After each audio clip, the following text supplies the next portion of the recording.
up, everyone? Thanks for tuning in. Tech Tip Tuesday. It's your boy Katana Garage. Just wanted to show you guys how to set the timing on a 3.6 liter V6 real quick.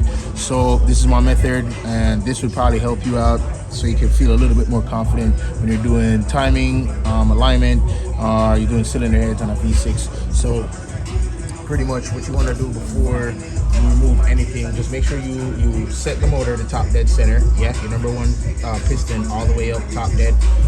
Then you want to retard the system 30 degrees before top dead center. So that's going to bring you actually back that way before the piston actually comes all the way up. So it's going to be just before it comes up on TDC. Then you're going to make sure that will bring your cams in neutral. A good way to know that your cams is in neutral is when these holes are pointed upwards. You know, all the lobes are not pressuring the valves, so everything is not ready to go. It's not pushing down on the valves per se. Anyway, make sure you mark your phasers. Make sure you line them up. The arrows point to each other. You can see those arrows right there. You mark those, they point to each other. And you make sure that these lines on the side are in line with the deck.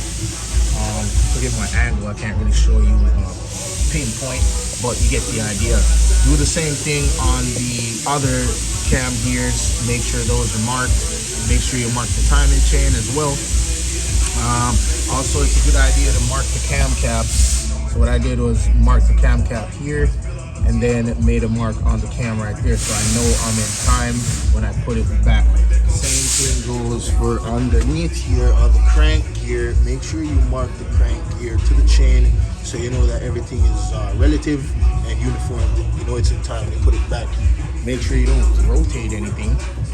Once you remove these, put these little pins to depress the actuators, the tensioners, the guide tensioners, and you'll be straight. So you move this side first, then you move that side. Before you move this side, make sure you mark the crank sprocket to the chain, and you will be good. So that was a quick Tech Tip Tuesday. You know what time it is. Take it easy.